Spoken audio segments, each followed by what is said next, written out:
A spoiled millionaire's son receives a strange letter from his dead father. If you want to inherit my company, you have to work as a janitor for a year. But after he starts living among his employees, he uncovers a dark secret that will change everything. But before we continue with this story, don't forget to subscribe and comment below from where are you watching from today. The phone rang at 3 in the morning, cutting through the thumping music at Club Azure. Julian Grant, wearing a designer suit that cost more than most people's monthly salary, ignored it at first. He was too busy ordering another round of champagne for the models surrounding him in the VIP section. But when the phone rang a fourth time, something in his gut told him he should answer. "Mr. Julian Grant?" The voice on the other end was grave. "This is Mercy Hospital. I'm very sorry to inform you that your father has had a massive heart attack." Julian's champagne glass slipped from his hand, shattering on the floor. The girls around him giggled, but he couldn't hear them anymore. His father, Richard Grant, the mighty CEO of Grant Enterprises, was gone, just like that. 2 days later, Julian stood in the cemetery, surrounded by hundreds of people dressed in black. He barely recognized any of them. His father's employees, business partners and friends, they all came to pay their respects. Julian noticed how many of them were crying, really crying, not just being polite. An older woman who worked in the factory kept saying, "Mr. Grant helped pay for my daughter's cancer treatment." A janitor mumbled about how Mr. Grant remembered everyone's birthday. "Your father was a great man," said George Warren, his father's assistant for the past 30 years.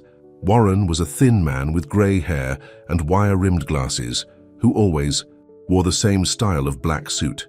He built Grant Enterprises from nothing, started in his garage fixing machines. Now it's one of the biggest manufacturing companies in the state. Julian just nodded, feeling like a stranger at his own father's funeral. The truth was, he barely knew the man everyone was talking about.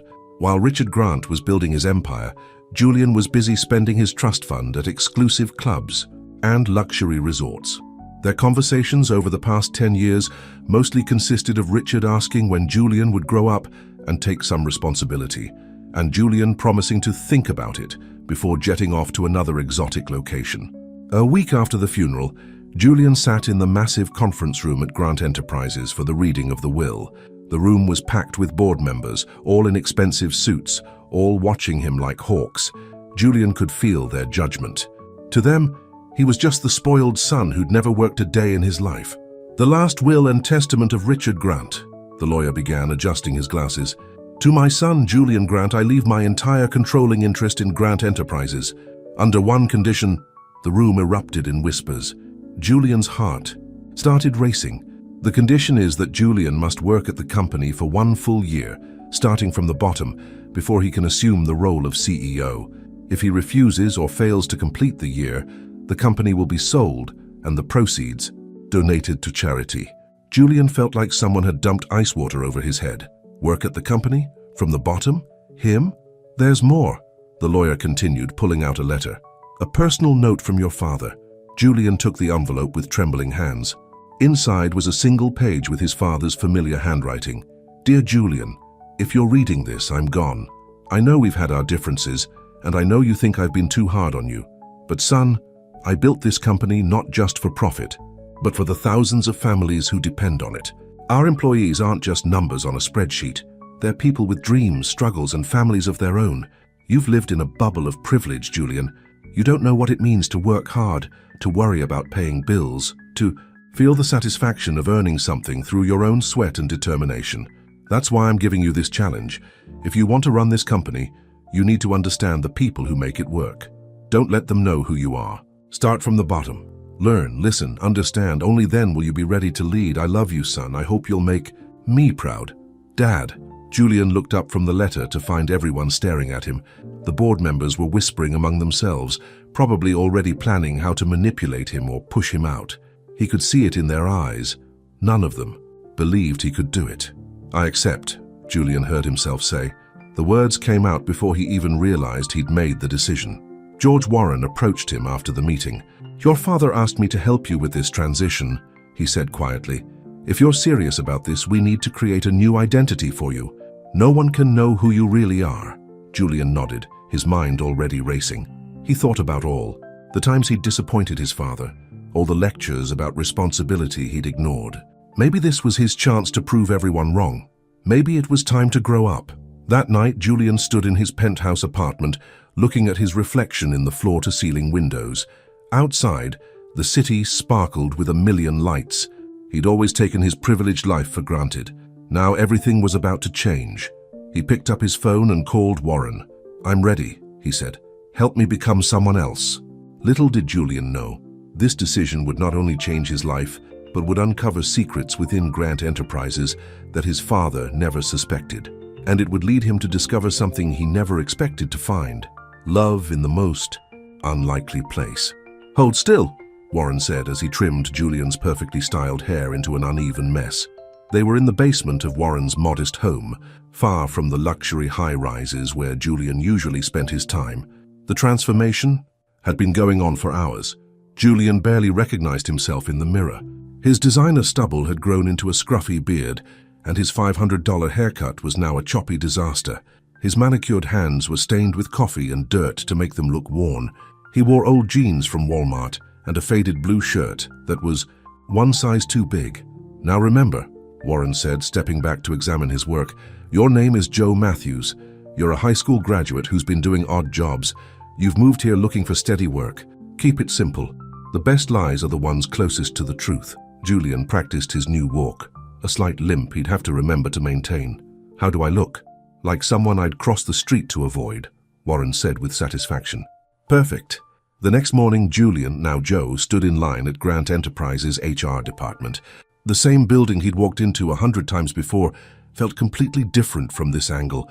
The security guard barely glanced at him. The receptionist, who used to jump up to greet him now, just handed him a form without making eye contact. "We need janitors for the night shift," the HR lady said, looking bored. "It's hard work, minimum wage, no benefits for the first 90 days. Still interested?" Julian nodded, trying to keep his voice rough. "Yes, ma'am. I'll take anything. Fill these out. Orientation starts tonight at 10 p.m.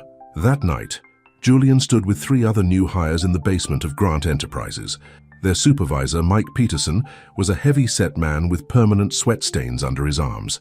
He handed out mops and cleaning supplies like they were precious tools. "Listen up," Mike barked. "You're responsible for your own section. Bathrooms need to sparkle, trash needs to be empty, floors need to shine. Any complaints from the day staff, and you're out. Got it?" Julian was assigned to the executive floor, his old territory. But instead of walking into his father's old office through the front door, he was pushing a cleaning cart through the back entrance. The weight of the mop felt foreign in his hands. His back started aching after just 2 hours. As he cleaned, Julian started noticing things he'd never seen before, like how some executives left their offices completely trashed, while others took time to tidy up. How family photos and personal touches disappeared from desks the higher up the corporate ladder you went. How the board members' offices felt cold and impersonal compared to the warm, lived-in feel of the lower floors. Around 2 a.m., Julian was mopping near the break room when he heard voices. 2 men in expensive suits were working late. He recognized them as Tom Blackwell and Peter Chen, senior executives. "The old man's barely cold and his idiot son is nowhere to be found," Blackwell was saying. "This is our chance. That outsourcing deal could save us millions in labor costs." "What about the workers?" Chen asked. "Some of them have been here for decades." Blackwell laughed. "Not our problem. Besides, by the time anyone realizes what's happening, it'll be too late. The board meeting's in 6 months. We push it through then." Julian kept mopping, his heart pounding. He remembered those workers at his father's funeral, the ones who spoke about Dad's kindness. Now these executives were planning to throw them away like trash. A few hours later, as Julian was cleaning the men's room, he met another night janitor, an older man named Gus Martinez. Gus had kind eyes and hands rough from decades of work. "First night's the hardest, kid," Gus said, showing Julian how to properly clean a toilet. "But hey, honest work is honest work. No shame in it." Julian nodded, fighting back tears of exhaustion. His hands were blistered, his back was killing him, and his feet felt like they were on fire. He'd never worked so hard in his life. "Your dad still around?" Gus asked casually. Julian froze for a moment. "No," he said quietly. "Lost him recently." "Mine too," Gus said. "He worked here, 30 years in the factory. Old Mr. Grant, the founder, he was good to us. Helped my dad when times were tough. That's why I stayed on even after Dad passed. Loyalty means something." Julian felt a lump in his throat. How many stories like this had he missed while he was busy partying and spending his father's money? Over the next few weeks, Julian settled into his new routine. During the day, he slept in a cheap apartment Warren had rented for him. At night, he cleaned offices and listened. He learned that Emma, the kind receptionist who always said hello, was putting herself through night school. That Mike, the tough supervisor, spent his weekends volunteering at a homeless shelter. That Gus had a grandson with special needs who needed expensive therapy. But he also learned darker things, how Blackwell and his allies were slowly positioning themselves to take control, how they treated the cleaning staff like they were invisible, how they talked about cutting dead weight and streamlining operations, corporate speak for destroying people's lives. One night, as Julian was emptying trash bins, he found a crumpled memo in Blackwell's office. It detailed plans to close the main factory and move production overseas. The memo estimated that over 500 workers would lose their jobs. At the bottom, in Blackwell's handwriting, was a note: bonus structure to be discussed. Estimated personal compensation, 2.5 metas. Julian's hands shook as he smoothed out the paper. This was what his father had warned him about. This was why he needed to understand the company from the ground up. But now that he knew what was happening, what was he going to do about it? As he finished his shift that morning, Julian watched the day shift workers arriving. They looked tired but determined, carrying lunchboxes and coffee cups, ready for another day of honest work. These were his father's people, the ones who had built Grant Enterprises with their sweat and dedication. He couldn't let them down, but stopping Blackwell wouldn't be easy. Julian needed more evidence, more allies, and more understanding of how the company really worked, and he was running out of time.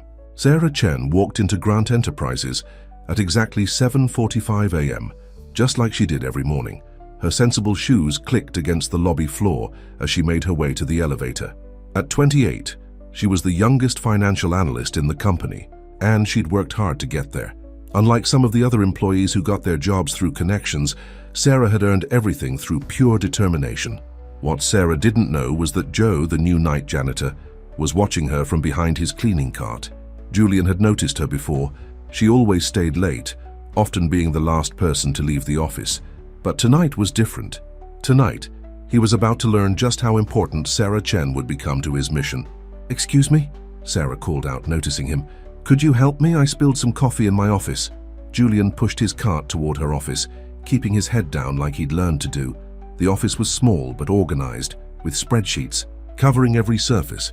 A photo on her desk showed her with an older man in a hospital bed. "That's my dad," Sarah said, catching him looking at the picture. "He used to work in the factory here before he got sick. Mr. Grant, the old Mr. Grant. He made sure Dad kept his health insurance even after. He had to stop working." Julian's throat tightened. Another life his father had touched that he'd known nothing about. As Julian cleaned up the coffee, Sarah continued working at her computer. Suddenly she gasped. "This can't be right," she muttered, forgetting she wasn't alone. "These numbers don't add up." Julian couldn't help himself. "Something wrong?" Sarah looked up, surprised that the janitor had spoken. For a moment she hesitated. Then, maybe because it was late and she was tired, or maybe because sometimes it's easier to talk to strangers, she started explaining. "I'm reviewing the factory's financial reports for the board meeting, but there's something strange. The productivity numbers don't match the cost projections they're using to justify the overseas move." Julian's heart started racing. "The overseas move? Oh, it's not public." "Yet," Sarah said quickly, "but there are rumors. I'm worried about what it would mean for the workers. My dad always said this company was different, that it cared about its people. But these numbers, someone's manipulating them to make the factory look less profitable than it is." Over the next few weeks, Julian found himself looking forward to his conversations with Sarah. She worked late most nights and they'd talk while he cleaned. She never treated him like he was just the janitor. To her, he was just Joe, someone who listened and seemed to care about the same things she did. One night, Sarah was particularly upset. "I tried to show my findings to Mr. Blackwell," she said, pacing her small office. "He basically patted me on the head and told me not to worry about things above my pay grade. But I know I'm right. Someone's cooking these books." Julian nodded, pretending to focus on emptying her trash can. "Maybe. You need proof they can't ignore." Sarah stopped pacing. "The backup servers," she said slowly. "All the original financial data is stored there. If I could access those files..." But don't you need special clearance for that? Sarah's face fell. Yes, only executives and IT have access to that level of the basement. Julian smiled to himself. He might not have executive access anymore, but he did have something just as good, a janitor's master key. Later that night, Julian met with Gus in the break room. The older janitor had become something of a mentor to him, teaching him not just about cleaning, but about the heart of Grant Enterprises. "Something on your mind, kid?" Gus asked, sharing his thermos of coffee. "Gus, what would you do if you knew someone was trying to hurt the company? Hurt the workers?" Gus was quiet for a long moment. "Your father, the one you lost, what would he do?" Julian thought about his real father, about the letter he'd left. He'd fight, but he'd do it the right way. "Then there's your answer." Gus squeezed his shoulder. "Sometimes the right path isn't the easy one." The next night, Julian made his move. He knew the security guard's routine by now. Dave always took his lunch break at 2 a.m., leaving the basement unmonitored for 30 minutes. Using his master key, Julian slipped into the server room. The room hummed with the sound of dozens of servers. Julian pulled out the USB drive Warren had given him and found the right terminal. Just as he was downloading the files, he heard footsteps. Well, what do we have here?" Julian's blood ran cold. Tom Blackwell stood in the doorway, his expensive suit out of place in the basement's fluorescent lighting. "Just cleaning." "Sir?" Julian mumbled, trying to hide the USB drive. "At the main server terminal, I don't think so." Blackwell's voice was cold. "Call security," he said into his phone. "I've caught our little spy." Julian's heart pounded. Everything was falling apart. If he was exposed now before he had proof, before he could protect the workers, all of his father's hopes would be destroyed. But then he heard another voice, a familiar one. "Mr. Blackwell, what are you doing here so late?" It was Sarah, standing in the hallway with a stack of files. Her eyes met Julian's, and in that moment something passed between them. Understanding. Trust. "Miss Chen," Blackwell said smoothly, "I was just about to call." "Security. This janitor was accessing confidential files." Sarah stepped forward, her voice steady. "Actually, sir, he's helping me. I asked him to clean up a spill near the servers. I've been working late, reviewing those financial reports you asked for." Blackwell's eyes narrowed. "Is that so?" "Yes, sir. In fact, I'm glad you're here. I found some concerning discrepancies in the factory numbers. Would you like to review them now?" As Sarah led Blackwell away, distracting him with talk of spreadsheets and profit margins, Julian quickly finished the download and slipped out. His hands were shaking. Sarah had just saved him, but she'd also put herself at risk. And somehow, looking into her eyes in that moment of crisis, he'd felt something he'd never felt before. But now everything was more complicated. He had the proof he needed, but he also had feelings for someone who thought he was just a janitor. And somewhere above them in his father's old office, a clock was ticking down to the board meeting that would decide everything. Julian walked to his cleaning cart, his mind racing. He had to protect Sarah. He had to save the factory. And somehow, he had to find a way to reveal the truth about Blackwell's scheme, about his own identity, about everything. The night shift was almost over. Soon the sun would rise on another day at Grant Enterprises. But for Julian Grant, hiding behind Joe Matthews' worn uniform, the real challenges were just beginning. The morning after the server room incident, Sarah found a note in her office. "Thank you, coffee sometime." Joe. Her heart skipped a beat as she read it. Then she quickly tucked it into her desk drawer. She couldn't understand why a simple note from a janitor made her feel this way. Meanwhile, Julian was in Warren's office, still wearing his Joe disguise. "Blackwell's definitely up to something bigger than just the factory closure," he said, pacing back and forth. "The numbers Sarah found prove it. He's been cooking the books for years." Warren adjusted his glasses, reviewing the files from the server room. "This is serious, Julian. These documents show systematic fraud. Blackwell and his partners have been siphoning money through fake overseas accounts. The factory closure is just their latest scheme." "We have to stop them," Julian said. "But how do we prove it without exposing Sarah? She risked everything." "To help me." Warren gave him a knowing look. "Speaking of Miss Chen, I've noticed how you talk about her." Julian stopped pacing. "It's not like that. She's just trying to help the company, like me." "Just be careful," Warren warned. "Remember, she thinks you're Joe the janitor.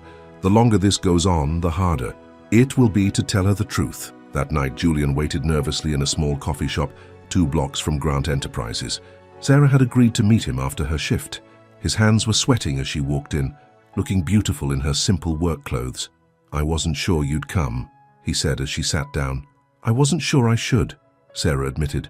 "But after what happened in the server room, I need to know what you found." Julian hesitated. How much could he tell her without revealing everything? The factory closure isn't what it seems. Blackwell and his partners have been manipulating the numbers. They're stealing from the company. Sarah's face paled. "I knew something was wrong, but this is huge. We have to do something." "It's dangerous," Julian warned.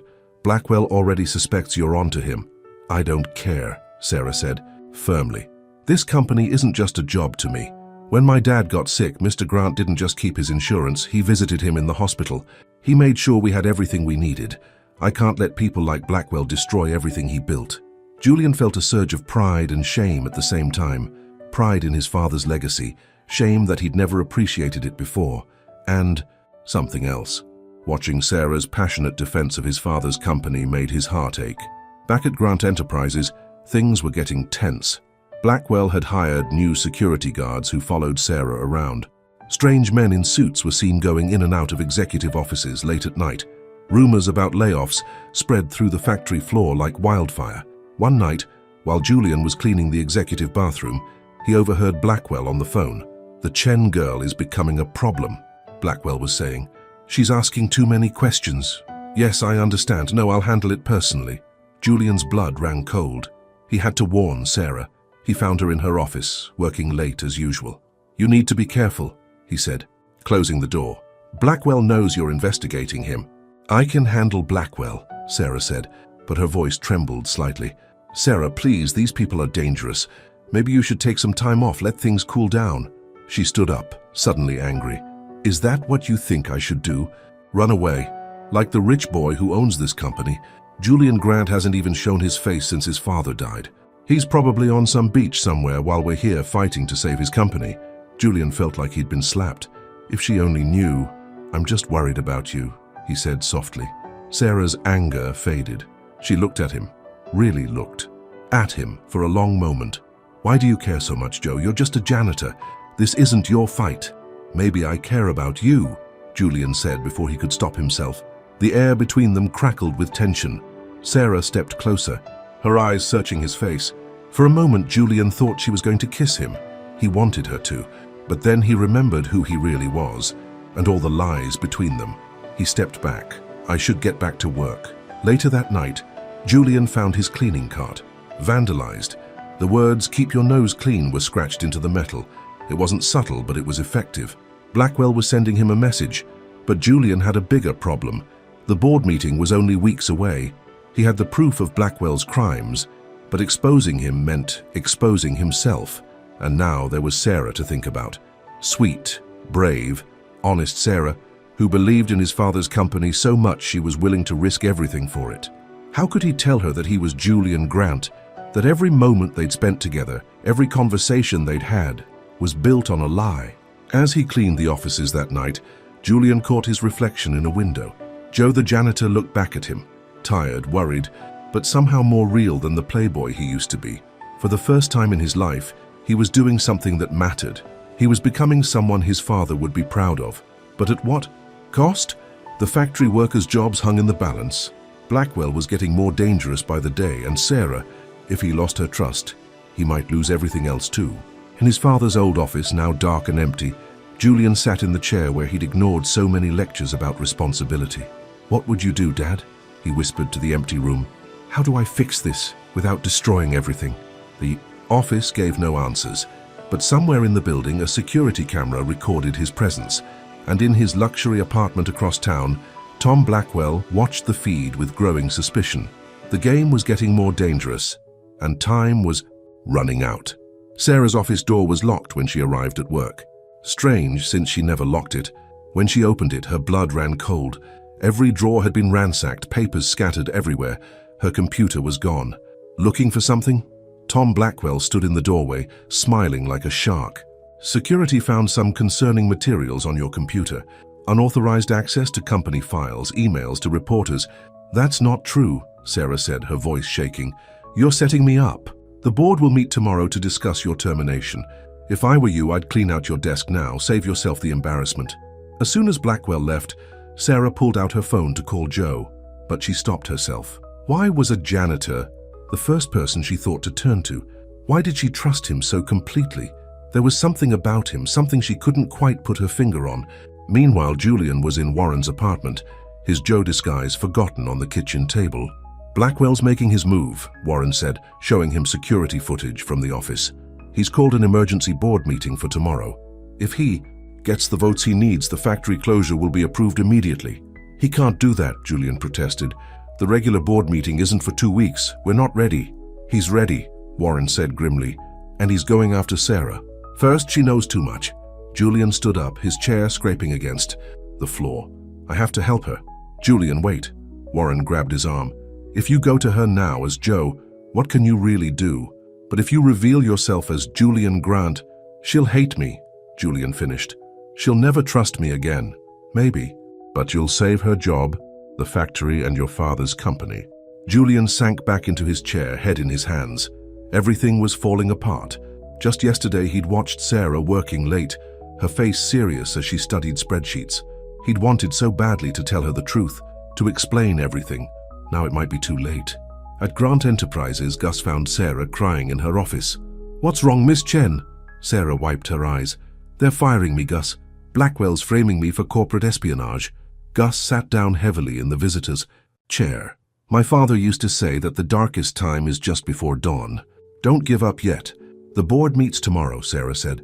"Once they approve the factory closure, hundreds of people will lose their jobs, including you, Gus." "Maybe," Gus said thoughtfully. "Or maybe someone will finally stand up to Blackwell." "Who, Julian Grant?" Sarah laughed bitterly. "No one's even seen him since the funeral. He doesn't care about us." Gus was quiet for a moment. "You know, I've worked here for 30 years, cleaned every office, heard every secret. Want to know what I think? I think Julian Grant is closer than anyone realizes." Before Sarah could ask what he meant, her phone buzzed. A text from an unknown number. "Meet me in the parking garage, level B2, midnight. I can prove Blackwell's crimes." Sarah showed the message to Gus. "It could be a trap." "Could be," Gus agreed. "Or it could be your dawn coming." At 11:55 p.m., Sarah stood in the dark parking garage, her heart pounding. She told herself she was crazy to come, but what choice did she have? Tomorrow she'd lose everything anyway. Footsteps echoed in the darkness. Sarah turned, expecting Joe, hoping for Joe. Instead, she saw Peter Chen, one of Blackwell's closest allies. "Miss Chen," Chen said, his voice echoing off the concrete walls. "I'm glad you came. I've been wanting to talk to you about Tom Blackwell." "Mr. Chen, you sent the message?" Chen nodded. "Blackwell's gone too far. The fraud, the threats, the factory closure. It's not what this company stands for. I have proof of everything. Account numbers, offshore transactions, email." More footsteps. Blackwell emerged from the shadows, flanked by 2 security guards. "Peter, Peter, Peter, I'm disappointed. I thought we were friends." Chen's face went white. "Tom, I can explain." "Save it for the police," Blackwell sneered. "Breaking into the company servers, stealing confidential documents. That's a serious crime." "That wasn't me," Chen protested. "It was the janitor, the new one, Joe something." Sarah's heart stopped. "Joe?" The guards grabbed Chen, who was still protesting. Blackwell turned to Sarah with that shark smile. "2 traitors in one night. How efficient. Take them both to security." "I wouldn't do that if I were you." Everyone turned. Joe, her Joe, stepped out of the shadows, but something was different.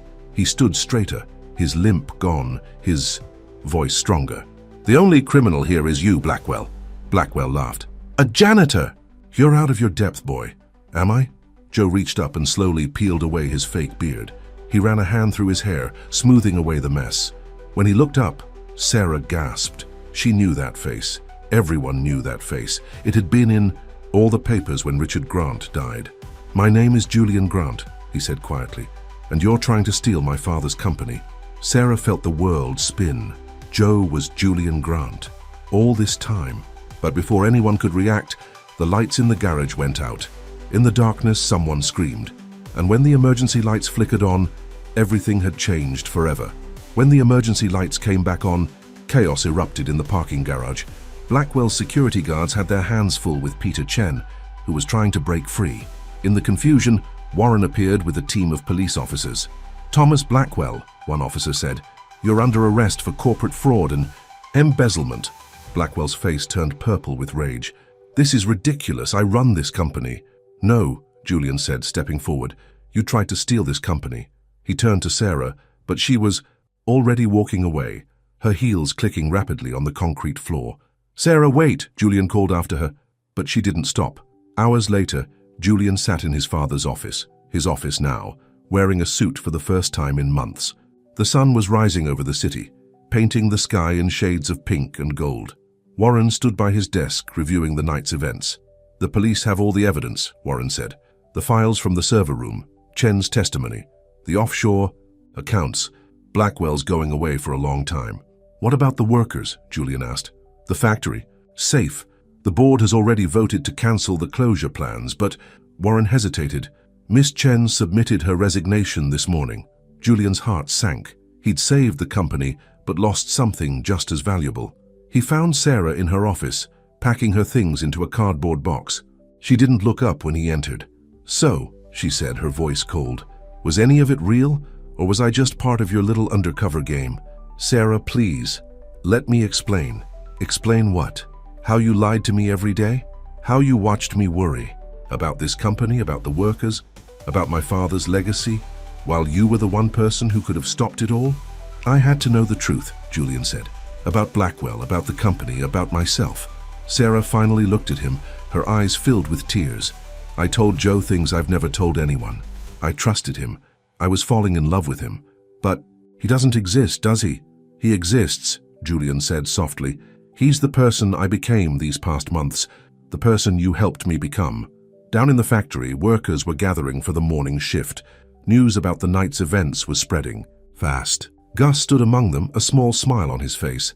Did you know? Julian asked him later, as Gus cleaned the executive floor one last time before retirement, that you were Richard Grant's son. Gus chuckled. I worked here 30 years, Mr. Grant. I know this building's every secret, and you have your father's eyes. Why didn't you say anything? Wasn't my place, Gus said simply. But I watched you learn what your father always wanted you to know, that a company isn't just buildings and money. It's people. In the following days, Grant Enterprises was transformed. Julian moved his office from the executive floor to a smaller space closer to the factory. He started each day walking the production lines, greeting workers by name, just like his father used to do. But every morning he looked for Sarah. Her office remained empty, her resignation letter still on his desk. He'd saved his father's company, but the cost felt too high. One rainy evening, Julian was working late when there was a knock at his door. It was Sarah. Your father visited mine in the hospital last week, she said without preamble. Julian blinked in confusion. Sarah, my father passed away months ago. I know, she said, but last week my father's condition got worse. The doctors said he needed an experimental treatment. Insurance wouldn't cover it. Then suddenly, the hospital called.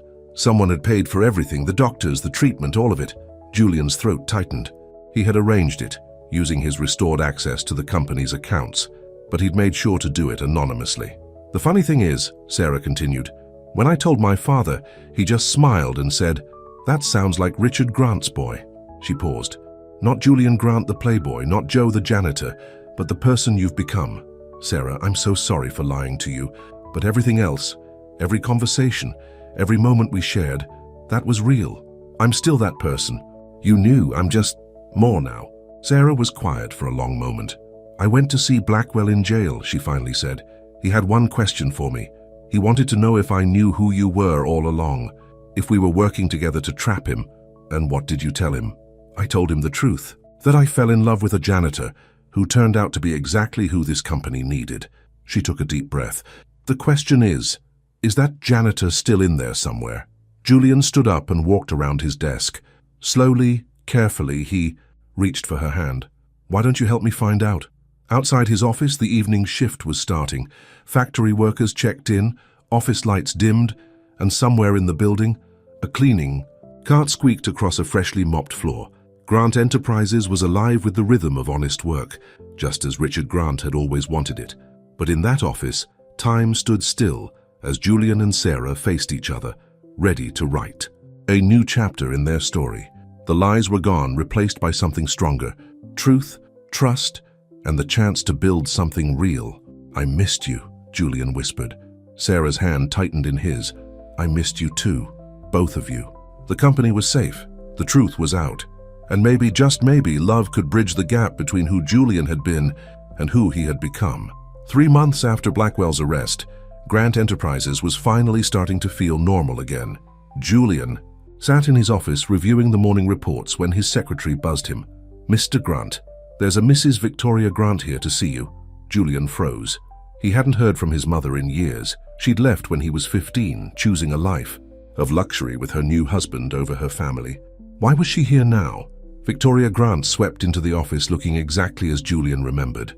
Designer clothes, perfect makeup, and an air of superiority that filled the room. Darling, she said, arms outstretched. Is that any way to greet your mother? What do you want, Mom? Julian's voice was cold. Can't a mother visit her son, especially when he's all over the news? She picked up a newspaper from his desk. The headline read, Grant Enterprises Scandal Heir Saves Family Legacy. Though I must say, playing janitor seems a bit dramatic even for you. Before Julian could respond, Sarah walked in with some files. She stopped short at the sight of Victoria. Oh, you must be the cleaning girl my son's been seeing, Victoria said, looking Sarah up and down. How quaint. Mother, Julian said sharply. This is Sarah Chen, our head of financial operations, and my fiancée. Sarah's eyes widened. They hadn't announced their engagement yet, but she recovered quickly, extending her hand. Nice to meet you, Mrs. Grant. Victoria ignored the offered hand. Julian, darling, be serious. What would your father say? Dad would have loved Sarah, Julian said firmly. She helped save his company, which is more than you ever did for this family. Victoria's perfectly painted smile faltered. I see you're still angry about the past, but I'm here to make amends and to warn you. Warn me about what? Bradley? Thompson, Victoria said, naming her wealthy husband. He's planning to launch a hostile takeover of Grant Enterprises. Julian felt like he'd been punched in the gut. Bradley Thompson was one of the richest men in the country, known for buying companies and breaking them apart for profit. Why are you telling me this? Julian asked. Because despite everything, you're my son. Victoria's voice softened. And because Bradley's not the man I thought he was. The things he's done, she shuddered. Just be careful, Julian. He's dangerous. After Victoria left, Sarah turned to Julian. Did you mean it? About being engaged? Julian pulled a small box from his desk drawer. I was going to ask you tonight at dinner, but he got down on one knee. Sarah Chen, will you marry me? Sarah's eyes filled with tears. Yes, she whispered. But your mother. Doesn't matter, Julian said, slipping the ring on her finger. We have bigger problems. If Thompson's really planning a takeover, we'll fight him, Sarah said firmly. Together. But the fight came sooner than they expected. The next morning, Julian arrived at work to find the parking lot full of news vans. Bradley Thompson stood before the cameras, his silver hair gleaming in the morning sun. Grant Enterprises has been mismanaged for too long, Thompson was saying. First by Richard Grant, who put sentiment above profit, and now by his inexperienced son. Our offer to the shareholders represents a 40% premium over the current stock price. Inside, Warren was waiting with more bad news. Thompson's been quietly buying shares for months. He already controls 20% of the company. How did we miss this? Julian demanded. He used shell companies, dummy corporations. Very sophisticated. Warren paused. Julian, there's something else. Your mother's name is on some of the share transfers. Julian sank into his chair. She set us up. Her warning wasn't to help us. It was to distract us while Thompson made his move. Down. In the factory, workers gathered around TV screens watching Thompson's announcement with worried faces. Gus, who had postponed his retirement to help Julian, moved among them, offering reassurance. Mr. Julian's not going to let anything happen to us, Gus told them. He proved that when he worked alongside us as Joe. But Julian wasn't so sure. Thompson had billions to spend, and Grant Enterprises was vulnerable after the Blackwell scandal. Even worse, his own mother had betrayed him again.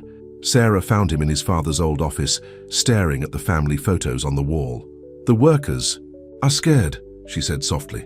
They should be, Julian replied.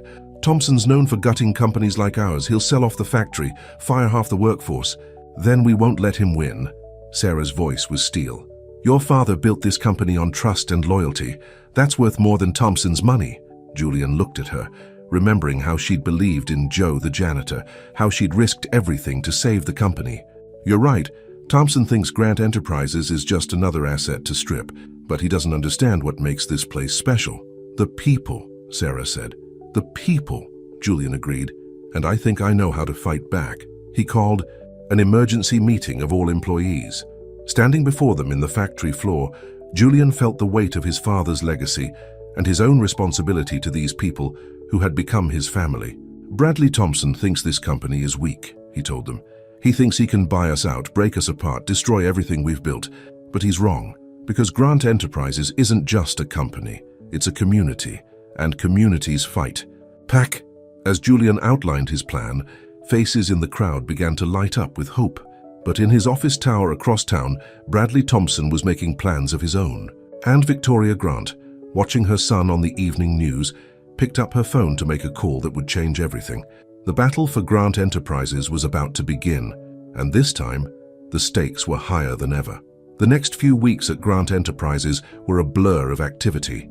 Julian's plan was bold, maybe even crazy, but it was their only hope of stopping Thompson's takeover. An employee stock ownership program? Thompson laughed when he heard about it. He was sitting in his luxurious office talking to Victoria. "Grant, your son's more naive than I thought." Victoria sipped her champagne nervously. Julian's always been sentimental, like his father. "Well, sentiment won't stop me from getting control of the company," Thompson said. "Speaking of which, I need you to sign these papers. They'll transfer your remaining shares to me." Victoria hesitated. "Bradley, you promised no one would lose their jobs. And you promised to do what I tell you." Thompson's voice turned cold. "Or have you forgotten about those certain financial irregularities I helped you cover up years ago?" Meanwhile, at Grant Enterprises, Julian and Sarah were meeting with the workers, explaining their plan. The company would sell shares to employees at a discounted price, giving them real ownership in the business they'd helped build. "But we don't have that kind of money," one worker said. "The company will provide loans," Sarah explained. "You can pay them back gradually through payroll deductions, and as shareholders, you'll receive dividends from the company's profits." "Why are you doing this?" another worker asked Julian. Julian looked around the room, remembering his days as Joe the janitor. "Because this company isn't just buildings and machines, it's people. My father understood that. Now I do too." That night, as Julian and Sarah were working late, they got an unexpected visitor. It was Chen, the former executive who had tried to expose Blackwell. "I heard about Thompson's takeover attempt," Chen said. "I want to help." Julian was suspicious. "Why should we trust you?" "Because I was wrong before," Chen admitted. "Working with Blackwell, putting profits before people, it wasn't what this company stands for. Let me make it right." Chen's information proved valuable. He knew Thompson's tactics, his weaknesses, and most importantly, his allies on Wall Street. But even with Chen's help, they were running out of time. Thompson called a press conference to announce he had secured funding from major banks to complete his takeover. The news sent Grant Enterprises' stock price soaring, great for shareholders, but making it harder for employees to buy in. "Maybe we should give up," Sarah said one night, looking exhausted. "Thompson has too much money, too much power." Julian took her hand. "Do you remember what you told me when I was just Joe the janitor? About how my father helped your dad when he was sick?" Sarah nodded. "That's what this company is about. Not quarterly profits or stock prices, but people helping people. Thompson doesn't understand that, but we do." The next morning, Julian received a surprise phone call. It was his mother. "Julian, I need to see you." Victoria's voice was shaking. "There's something you need to know about Thompson." They met in a small coffee shop away from the office. Victoria looked different. Her perfect makeup couldn't hide her fear. "Thompson's been laundering money through his companies," she said, sliding a USB drive across the table. "He forced me to help him. That's why he married me, to use my connections. But I can't do it anymore. Not to you. Not to your father's company." Julian stared at her. "Why should I believe you?" "Because I was wrong." Victoria's eyes filled with tears. "When I left you and your father, I thought money and status were everything. But watching you these past months, seeing how you've grown, how you fight for what's right, you're exactly like your father, and I've never been more proud." The USB drive contained evidence of Thompson's illegal activities, enough to interest the FBI, but using it meant putting his mother at risk. "We have to do it," Sarah said when Julian told her. "It's our only chance to save the company." But before they could act, Thompson made his final move. He called an emergency shareholders meeting to vote on his takeover bid. The price he was offering was too high to refuse. The morning of the vote, Julian stood before the shareholders, including many employees who had scraped together their savings to buy stock. "Mr. Thompson is offering you a lot of money," Julian began, "and maybe that's what you think this company is about. But my father built Grant Enterprises on something more valuable than money. He built it on trust." Julian looked at his mother in the audience. She nodded slightly. "That's why I have to show you this," Julian continued, revealing Thompson's illegal activities on the screen behind him. The room erupted in chaos. Thompson jumped to his feet. "This is a lie, a desperate trick." "No," Victoria stood up. "It's the truth, and I can prove it." FBI agents emerged from the crowd. As they led Thompson away in handcuffs, he shouted threats and promises of revenge. But no one was listening anymore. The takeover vote was cancelled. Thompson's empire began to crumble as investigations revealed the extent of his crimes. And Grant Enterprises' employee stock ownership plan went forward, turning loyal workers into proud owners. Victoria faced her own legal troubles, but her cooperation with authorities helped reduce her sentence. More importantly, she had finally chosen her son over money. That evening, Julian found Sarah in his father's old office, looking out at the city lights. "Your mother took a big risk," she said. "So did you." Julian pulled her close. "Standing by me through all this." "Well, I fell in love with a janitor who turned out to be a hero. How could I walk away from that?" As they stood there, the night shift was starting. Somewhere in the building, a new janitor was pushing his cart, keeping the floors clean. But now he owned a small piece of the company too. Julian smiled, thinking of how far they'd all come. His father had been right, understanding the company from the ground up, had taught him everything he needed to know about being a leader. But the real lesson hadn't been about business at all. It had been about love. Love for the work, for the people, and for one special person who had believed in him even when she thought he was just a man with a mop. 3 months after Thompson's arrest, Grant Enterprises was hosting its first company-wide celebration. The factory floor had been transformed with strings of lights and tables laden with food. Workers and executives mingled together, many wearing pins that proudly declared them employee owners. Julian stood on a small platform, his arm around Sarah, looking out at the crowd. He spotted Gus, who had finally retired but came back for the party, showing off pictures of his grandson. The boy's medical treatments were fully covered now, thanks to the company's new healthcare plan. "I have an announcement to make," Julian said into the microphone. The room quieted. "As you know, Sarah and I are getting married next month." Cheers erupted from the crowd. Sarah squeezed his hand.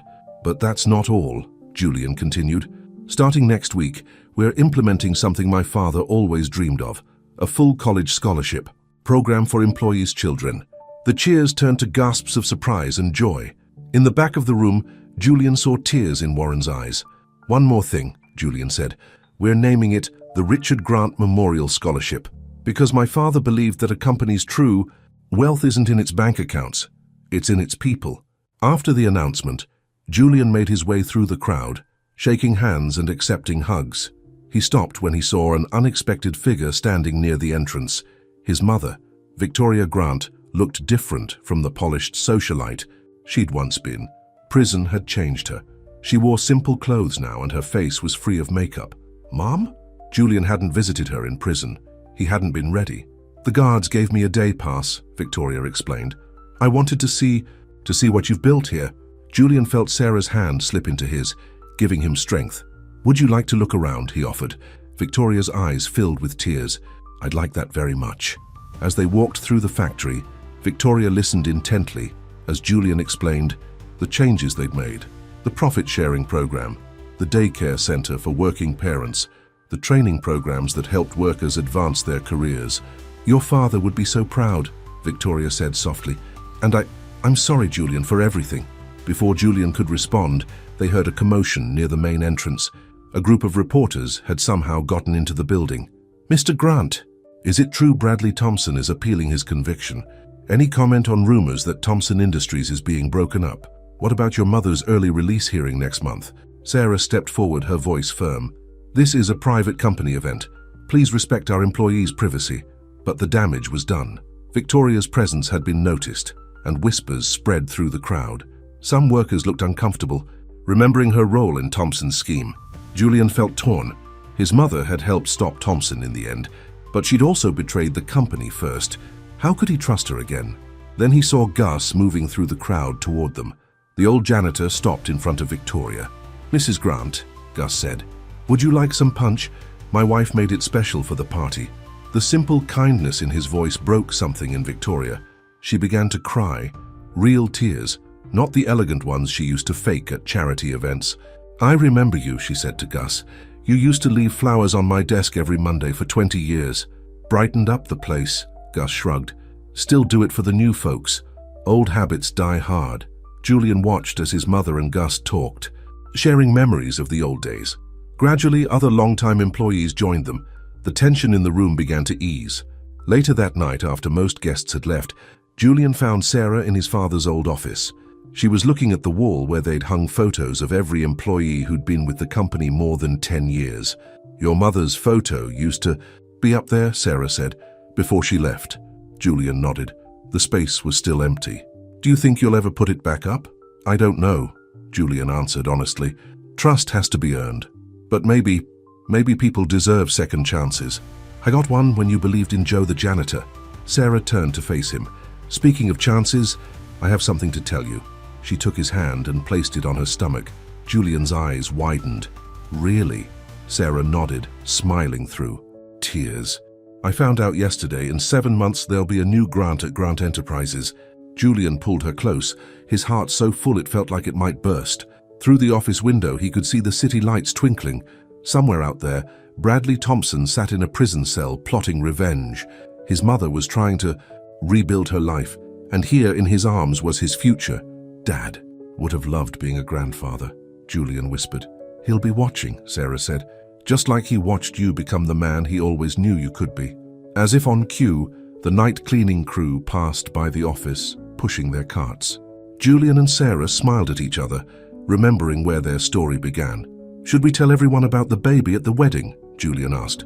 Sarah shook her head. "Let's wait. Give everyone a chance to recover from one piece of good news before we share another." They stood together at the window, watching the city below.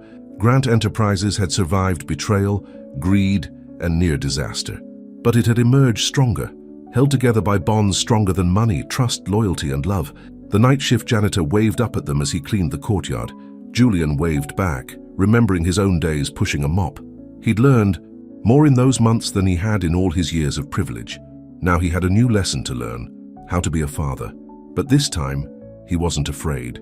He had Sarah by his side, a company full of friends who were more like family, and the wisdom his own father had left behind. Tomorrow would bring new challenges, but tonight, in this moment, everything was perfect. The morning sun painted the gardens of Grant Enterprises gold, just like it had 1 year ago, when Julian first became Joe the janitor. But today was different. Today was his wedding day. Workers had transformed the company courtyard into a wonderland of white flowers and twinkling lights. Chairs were arranged in neat rows, filled with a mix of employees, executives, and family. Gus sat in the front row, beaming like a proud father. In a small office overlooking the courtyard, Victoria Grant helped Sarah with her veil. Both women had tears in their eyes. "The dress is beautiful," Victoria said softly. "It was my mother's," Sarah replied. She touched her stomach gently, still flat but carrying their secret. "I hope our child will wear it someday too." Victoria's hands trembled as she adjusted the veil. "Sarah, I know I don't deserve to be here." "Family is family," Sarah said firmly, "even when they make mistakes." Down the hall, Julian stood with Warren, adjusting his tie in front of a mirror. "Your father wore that same tie at his wedding," Warren said. "He'd be proud of you, Julian, not just for saving the company, but for the man you've become." Julian thought about everything that had happened since his father's death. The months spent as a janitor, learning the true meaning of hard work, finding love with Sarah, stopping Thompson's takeover, building something real from his father's dream. "I wish he could be here," Julian said. "He is," Warren smiled. "Look around, his spirit is in every corner of this place, in every person whose life he touched, and now you're carrying on his legacy." The ceremony was simple, but beautiful. When Sarah walked down the aisle, Julian felt his heart stop.